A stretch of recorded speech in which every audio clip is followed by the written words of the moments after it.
The plans of Austro Hungry. Responsibility for war planning in Austro Hungary rested on the General Staff. In theory, its chief assistant, the Minister of War, but his position was much stronger than you might suggest, and he actually reported directly to the Emperor himself, so he had a high degree of leverage in all questions of military policy. When he reported to Franz Joseph, his brief included the oversight of all aspects of war preparation, ranging from training of officers and troops to fortifications and logistics. The war in the sea, the Naval War Cabinet planning was nonetheless run by the Admiralty, in a rather independent fashion actually, since cooperation between Navy and Army in case of war would be limited unless they had some skirmishes at the Dalmatian coast or the Adriatic Sea or on the seaboard. But unlike the Minister of War, the Chief of General Staff would not only look after the preparations of common KUK, the Kaiserlich and the Königlich, or the Imperial and the Royal, but also those of the Landwehr and the Hundsved, in the defence force of Austria and Hungary. Only Francis Joseph I, Emperor of Austria, the official commander-in-chief he was, and Franz Ferdinand, Archduke of Austria is, the heir apparent since 1913 actually, he was the Inspector General of all armed forces,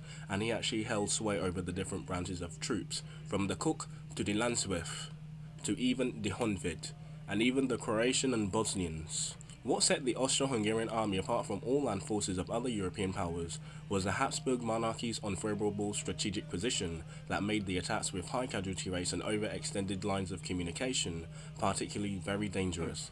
The complexities of the dual monarchy's political system had impeded a military build-up between 1911 and 1913, when the Balkan Wars led up to a consensus among the elites of Vienna and Budapest that more men and more modern arms would be needed to keep Austria-Hungary safe. Some actual progress would be made by 1914, actually in the year of the war, but since most of the other major or even lesser powers of Europe also took part in the armament race, and of course being 1914 straight to war, they didn't really have time to develop anything or really put anything into play.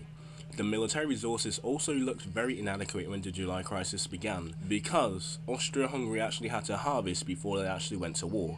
The field artillery was perhaps the most obvious problem within the Austro-Hungarian Empire, being used in the Prussian-Austrian War nearly almost 40 to 50 years ago, and a lack of reserve formations would soon turn out to be just awkward. These shortcomings might have actually counted for less, but being in a triple front war with the Italians in the Alps, the Serbs in Belgrade, and of course the Russians on the fields of Poland, they were in a very difficult position in the international system indeed. Among the great powers of Europe, Austria-Hungary had to face a less favourable strategic situation on the eve of the Sarajevo assassination. With the exception of neutral Switzerland and the German allies to the east, the Habsburg monarchy was surrounded by potential adversaries, from Romania to Italy to the Serbs of course, which actually started the war, Montenegro, Russia, and even some Balkan states that might turn against them. They were in a very terrible place indeed. Of course, there was Italy, Romania, the Russians, the Triple Entente, which includes Britain and France. Even Montenegro and Serbia might gang up on them, and even some Balkan countries that have seen Serbia and Montenegro as liberators might actually turn against Austria-Hungary. And the Russians, of course, they were very hostile to Austria-Hungary indeed. Therefore, a multi-front war may seem to be very realistic in the possibility of a major conflicting war against all the European powers, which will be known as the Great War. Under Konrad von Hötzendorf's predecessor, Frederick von Bekorowski, the political situation that had allowed for a one-front war plan was now no longer feasible. Given the shortcomings of the Austro-Hungarian armaments, both in terms of weapons and manpower, it proved to be difficult to engineer adequate situation for a multi-front scenario. But that was only a part of the problem Konrad and his staff had to face. The main challenge of the General Staff in Vienna was to make sure that there would be enough flexibility built into the mobilization and deployment plans to react to sudden changes in the strategic situation in case of an armed conflict. Therefore, Konrad had his team not only develop a separate plan for the war against Italy, case 1, Russia case R, Serbia case B, or Russia and Serbia together, case R plus B, not to mention those fighting in Montenegro or Romania were drafted in 1913 and 1914 to respond to the political crisis, but also to come up with ideas to react to cases of intervention, say Russia very early on in the war, or even against Italy or even Srpska, or Serbia. There will be 48.5 infantry divisions that would be available for the field army according to mobilization plans for 1914, 8 of which were met in the minimal Balkan group, the 5th and the 6th Army, 8 of which were meant to form the minimal group Balkan, or the 5th and 6th Armies. The two corps of Bosnia-Herzegovina and Dalmatia, the 15th and 16th Corps, and the Croatian corps, which would be the 13th Corps, would be assigned to the minimal group Balkan. The 15th and 16th Corps would either A. defend Bosnia-Herzegovina and Dalmatia, or assist in attacking Serbia and Montenegro if needed be, depending on the circumstances. Since it would undermine Habsburg rule over southern Slav lands, evacuating the southern part of Dalmatia and Bosnia-Herzegovina was not an option, even if geography, railway communications, and fast Montenegrin mobilization might have suggested otherwise. An active defense on the southern part of the realm could be staged by the 5th and 6th armies, but in case an offensive reinforcement would be needed, the B Group, the 2nd Army, which included 2 Hungarian corps of the 6th and the 7th, and 2 Bohemian corpses of the 8th and the 11th, it could be deployed against Serbia or Russia. As a swing force, it was the essentialness of a flexibility plan, just like Bosnia-Herzegovina and Dalmatia on two sides of the coin, either attack or defend. Ahead of B Group were at least 28 infantry divisions of A Group, more than half of all field army divisions, and it would be deployed against either Russia or the suspected Italy. The most prestigious branch of the General Staff was the Operationsbureau, or the Bureau of Operations.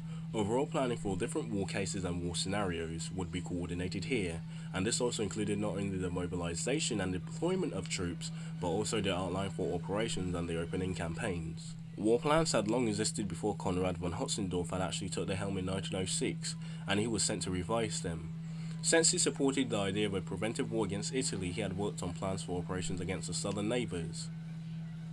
Since he supported the idea of a preventive war against Italy and had worked on plans for the operations against the southern neighbours, when he was commander of the infantry divisions in Tyrol, War Case 1 was the first one to be overhauled and altered. In order to protect the Tyrol, Conrad favoured an attack based in the Alpine fortifications southeast of Trento. He hoped to slice through the Italian defensive of northern Veneto region and develop troops deployed further east that would be attacked by the Habsburg forces operating west of the Asanzo River, the dreaded Asanzo River.